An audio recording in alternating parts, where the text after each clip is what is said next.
Okay, understand in 2022, 100,000 people died from fentanyl. It's And you really step so away from like I insane. could throw that out just arbitrarily like a number, but really break that down. Yeah. 100,000 human lives, families devastated, affected by fentanyl specifically. Hey everybody, it's Fentanyl Awareness Friday. Today I'm here with Geoffrey. How are you? I'm well. Thank you for asking. How are you? Good. Thanks for being here. Honored to be here. Okay, so today, as every Friday, it's a very important day to bring awareness, educate, talk about, how we can get a solution and change with everything that's going on with the fentanyl crisis. So I wanted to ask you a few questions. Please. Get your take on it. Why do people do fentanyl? Okay. When they're actually doing it, knowing it's fentanyl. Let's say that. Okay. So here's the deal. Why do people do drugs in general? Right? Okay. They're trying to escape something that appears or they experience as being bigger than them. Right? Something that they've gone through and how that affects them internally, right? That they perceive to be bigger than them or bigger than the resources they have, right, to be able to address it successfully. And a lot of other stuff. I go down the rabbit hole with you, right? We'll save it for another day. Okay. But I think specifically, right, and it's always not so linear or like a straight shot, but a lot of times you look at kind of how people, a lot of their childhood traumas and things like that, which definitely creates the predisposition of vulnerability to having a toxic relationship to substance to begin with, first and foremost. But, people like certain drugs for certain reasons, right? Okay. Generally, you see people that tend to be more ADD or ADHD, right? Prefer like more stimulants and things like that. It kind of does the opposite for them. Just like as if they were to take Ritalin or something like that. It calms their overactive mind, right?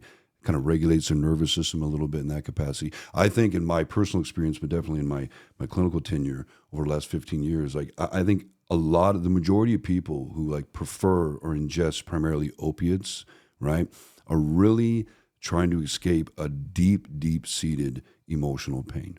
Boom, that was me. Okay. Yeah. Right. Me too. Like I said. Yeah. Definitely. I think we could resonate with that. Right. Okay. So that's I think that's the thing. Yeah. That's kind of the why specifically an opioid. And then, fentanyl comes right into the equation, right?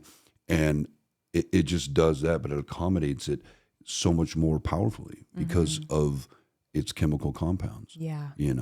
So I think that's the why. Okay. Yes, obviously, like addiction, escape. It's synonymous, of course, right? But specifically, I remember the first time I did heroin was literally like, somebody wrapped me up in this blanket of love that I never really felt otherwise, a comfort. But that deep-seated emotional pain was was absent. It was just marginalized, completely was gone, So that's my answer. That's what I think. You're a coach. You're a counselor for people that are struggling with addiction, mental health problems, trauma, addiction, mental health, all the above. life in general. Yeah, life in general. Yes. So, what has been your experience over the last few years dealing with people that are suffering with, addiction to fentanyl?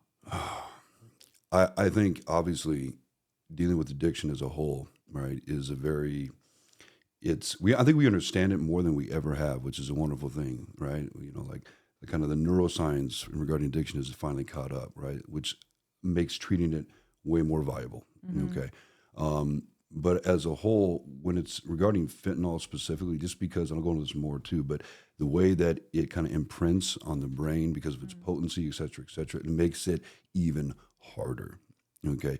Meaning that, somebody might have some semblance of awareness, however small or even moderate, that I need to change this. Like, look what's happening to my life, et cetera, et cetera. But you have to also understand, right? When somebody's under the influence, one of the major things that occurs with somebody or somebody who's chronically or addicted to drugs and alcohol, right?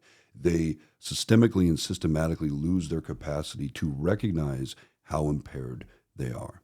Okay. Yeah. And even more so with that drug, right? In terms of the way the brain and the body, right, experience the high, right? And anytime, in a high in general, the brain and the body identify the intoxication as what's called like a hedonic experience, a high value, high reward experience that when done in repetition over time, it creates this kind of toxic saliency. So inevitably, the only thing the brain starts to pay attention to is that hedonic experience. And it comes from what? It drives from what behavior? Oh, the ingestion of drugs and alcohol, right? So the compulsory aspect and the urgency to repeat that behavior chronically, day in, day out, et cetera, et cetera. With fentanyl, that's only increased tenfold. Yeah. Tenfold, right? So it makes them harder for them to recognize how impaired they are, definitely first and foremost. But two, to really is, again, ironic as it sounds, to even want to come off it. Yeah. Because they're so not necessarily intentionally, but inadvertently, right? Psychologically, yes, but more like subconsciously and even, physiologically invested, right, in the use of the drug and what it does for them, right? Which only increased so dramatically, right, because of, right, the chemical makeup of the drug itself. Yeah. And that's really good for people to know, especially friends and loved ones, that it grabs you that much stronger than the other drugs. 100%. This isn't one of the questions, but I'm going to ask you anyways. Because I was talking about it earlier with somebody, and there's a big debate about this, right? Like harm reduction. Are you okay talking about 100%. this? Okay. So with like fentanyl testing strips, Yeah. what do you think about people distributing fentanyl testing strips? Okay. So let me, if I may, Yeah. answer the question kind of this way. All right. The terminology, right? Like harm reduction, right? If there was ever a dichotomy in terms, I think that's it. Harm True. reduction. It does anything but reduce harm. It only encourages it. It perpetuates it, right? Massively. Okay. And, I hear people say the same thing when I get in like polite conversations, pseudo debates, right? Because I'm pretty passionate about this one, right? But I always have to leave room for people's experiences in the hope that hopefully, it doesn't serve me or the point or the movement to challenge that if I get kind of all worked up about it, right? Not, so it's about education, right? And hopefully people can be available. Anyway, right? It's like what I hear back in terms of like rhetoric or response always is like, well, Jeff, they're going to do it anyway. And it's just mind-blowing of a mentality to me, right? It's like, have you gone out into the streets? Have you seen what's happening? Have you seen what's happening when they're handing out people, they're giving people the tools to their own destruction? Have you seen how much worse the addiction is getting, right? What's going on, especially as people are not obviously going to doctors, what's happening to their bodies out there in the streets, et cetera. And you talk about society, right? Or children being exposed, having to walk down the streets with dirty used needles, right? Crack pipes, meth pipes, et cetera, et cetera. That was not happening 20 years ago. Why do you think it's happening? Because what changed? I think, again, I think even on a political level, right? I think, and I know it sounds like conspiracy theory, but there's an agenda there. Basically like, okay, these people, quote unquote, are doing this, right? And we see it as a problem, but we're really not that motivated, right, to do anything about it. So let's just kind of, again, subjugate them, kind of put them in the corner, right? And, hey, look at us, we're doing something about it. We're trying to reduce the spread of disease, et cetera, et cetera. So here's a crack pipe, here's a needle, et cetera, because you're going to do it anyway. Basically, so just go do it over there on Skid Row and stay away from us. And we'll give you what you want and what you need, right? And, so we can stay over here in Aussie and Harriet land, and you people over there will just continue to, invest in your own demise, right? And not only that, but you got to think like, why would I ever offer somebody the tools of their own destruction, right? Before I'd offer them a message, right, of love and salvation, right? Whether it be my own story, my own journey, but, and even if it didn't take right away, it doesn't matter. You keep trying. They deserve that. Plant right? those seeds. Absolutely. Plant those seeds, right? Why would I not be way more invested in that way before I'd hand somebody a needle and say, okay. Well, because it seems like that's easier for people to just hand them something, right? 100%. 100%. And like, you've had him on the show, like Mohawk Matt says all the time. And I love this quote that he says. He says, like, put your name on that. You want to hand somebody a needle, right? Put your name on it because, that way, if and when they die, right? It's like, okay, well, you played a role in that. It's like, that message is, it's like validating somebody's brokenness, right? It's saying like, basically, all you are and all inherently you're ever going to be is an addict, right? So here you go. Basically that. To me, it validates the brokenness instead of like that's a really good point. Right? Yeah. Instead of trying to like breathe life into somebody. Like, hey, look, this is possible, right? And that's the thing, whether it be politically for appropriation of funds, et cetera, but that's what we need. We need people on the front lines, right? Exposing these people that there is something better, right? And then give them environments, i.e. treatment, right? To do that. And here's the deal. It's like, I understand it's an endemic. It's so massively out of control right now, especially when you go to places like Skid Row. And that's where it gets very real quick. Yeah. Right? Okay. But what is the value of even one human life, right? It's priceless, right? So even if all that effort led to one person, and maybe 3 months of work or attempted intervention led one person back to God, back to the best version, so back to health and well-being, would it be worth it, opposed to just handing them a needle? Yeah, absolutely. 100%. And back in the day, right, before this harm reduction was such a, you want to call it a movement, whatever, to the extent today. Like, I remember back in the day when I was using like heroin and using needles to do it, to ingest it. There was a guy who was from an agency. I won't name the agency, right? Kind of off the books kind of thing, And I forget how we came in contact with this guy, but he would give us all these clean needles, right? Okay. Now, my mentality was so dysfunctional at that point. I thought, man, like, this is great. This is great. Like, look at me. I'm doing some big things here. I got clean needles, et cetera, Yeah. right? Meaning, like, without even meaning to realize it, it just had me more invested into what I'm doing. Yeah. Right? Now, let's portray the opposite, right? And like role play this. If that same individual, right, had found me on the street and said, hey, man, I've been where you've been. I understand it, right? But I just want to not cram this down your throat, right? But just hopefully inspire you, because inspiration is what begets motivation, right? Always, right? It has to happen in that order, right? Hopefully I can inspire you, right, to look at yourself differently and look at what you feel, you don't feel you deserve differently, right? And maybe I can model that, via my own experience, my own journey, right? And help at a very basic level, foundational level, understand that you are a child of God with infinite value, religion, whatever aside, right? And you deserve more and better. Yeah. Right. Like, at least I know, me looking back at the day, I was still so invested in what I was doing, but it would have made me think. Yeah. Like you said, plant those seeds. Yeah. But the moment he gave me those needles, I was like, great, cool, let's just keep doing what I'm doing. Right. So it fails miserably. Right. And again, I just, that's the one thing I hear all the time. Well, they're going to do it anyway. Okay. So just validate that and let's not try anything else. I mean, to me, that's madness. That mentality is madness. Yeah. And it doesn't even matter, too, because guess what? You give them a bunch of clean needles, all these works, right? Well, at some point in time, they're going to run out at some point in time, and they're going to go back to sharing, et cetera, right? So it's not even doing what the intention behind it, right. Is established for. Well, I'm glad I asked you that question. Yeah. You're very passionate about it. I love it. And how is fentanyl different than other opiates like oxycodone? Okay. So fentanyl, right, is in the same family as all those other drugs, right? Meaning it affects the brain in the same way. It binds to the same receptor, the opiate receptor site, and it behaves predictably in that capacity, okay? So the one variable that makes it so distinctly different, again, is its potency, right? Okay, so fentanyl in itself is literally 100 times stronger or more potent than morphine. That's crazy. Okay. Yeah. Right. And you look at even heroin, like the street drug. I mean, heroin is like, what you'd call it, morphine metabolite. Basically, it's like opium and morphine combined together, essentially, right? Okay. But regarding any other synthetic opiate, with like oxycodone, things like that, whatever, Norco, anything like that, right? It's 100 times stronger, right, than morphine. Yeah, and that's the one thing that makes it so dangerous, right? Yeah. So, in other words, you have people, right, who are in the state of impairment, right? Okay, they're looking for an emotional result, escape, et cetera, et cetera. Their brain forms this relationship with that. Again, the hedonic experience, like I was saying earlier, right? So, tolerance builds up, which, right, serves as a catalyst to create dependency. So now, again, I'm having to use more to get said desired result. Okay, well, that's what makes opioids in general so lethal. It makes it Russian roulette in that capacity. Now, again, that's only enhanced tenfold because, like I said, the potency of the fentanyl. So you're having the same dynamic, right? The same behavior play out, right?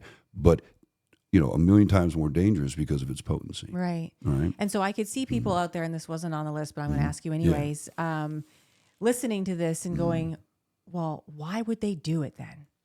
I feel like there's a lot of people out there that don't understand addiction and go, why would they take something that could kill them anytime? Okay. So, yeah.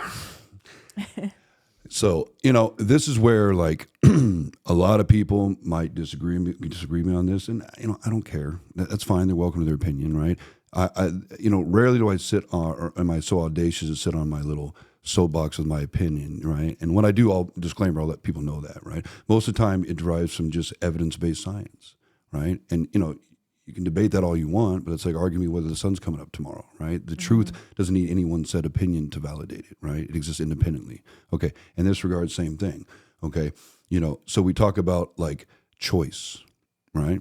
Okay. Why would somebody continue to use any drug knowing, right, how detrimental it is to their life, right, and even their body, right? Especially fentanyl. Like, don't you know? Don't you know? Okay. So when everybody has that awareness and then doesn't utilize that awareness to make more operative decisions, what is that reflecting back to us?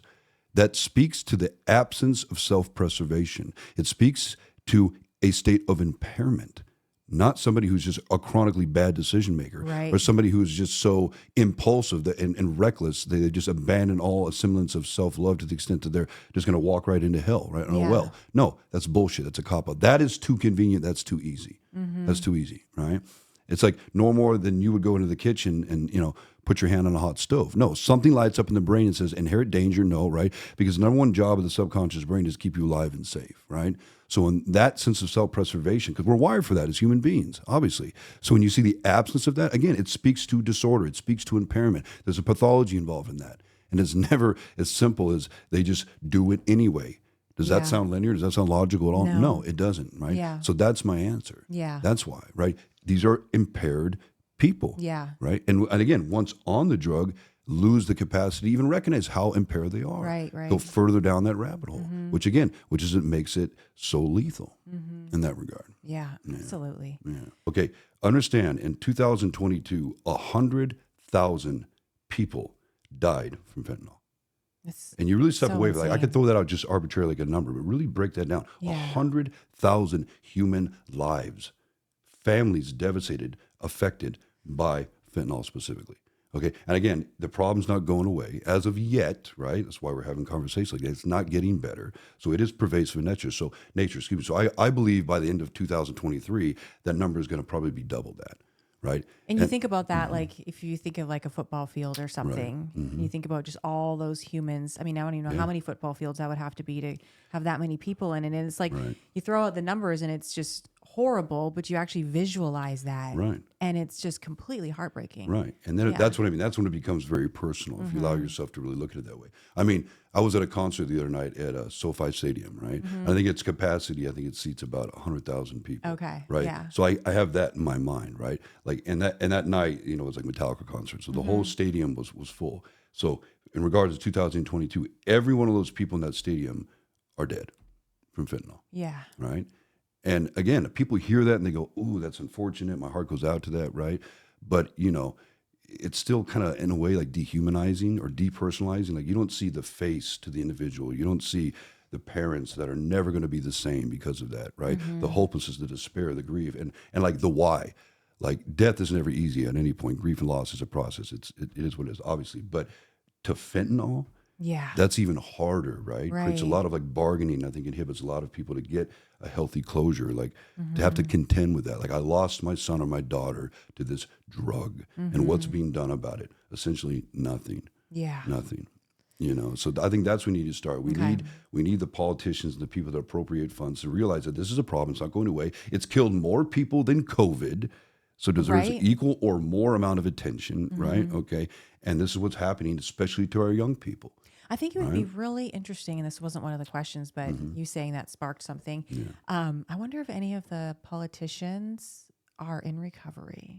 Now I want to look into that. That's a good question. And if they are, would they be willing to be out in the open about that? Right. Because, that's again, what we need. That's 100%. We need people advocating because, we're having this conversation, but then it's like, okay, well, what is the next step? Like, how do people get involved? Are these people, invested in it in the way that we are? Right. Like, Yeah.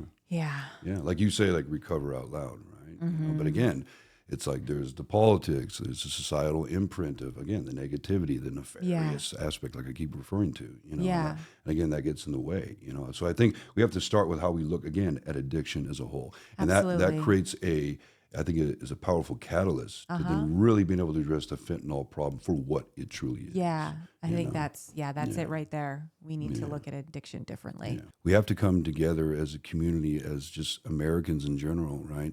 And really reevaluate how we see addiction, et cetera, And again, I think I was kind of, eliciting earlier, if we look at it so simply as these are people, right? Which is dehumanizing even that, right? These people, right, are just making a choice to do this, right? And I spoke to that just a second ago. I inherently Yeah. disagree with that on so many levels. Well, if they're just choosing it, then they're undeserving of empathy and sympathy, and therefore undeserving of us as a society, us as politicians, right, to look at it more intently, to understand what's really going on, right? And that, again, that's where we have to start, you know.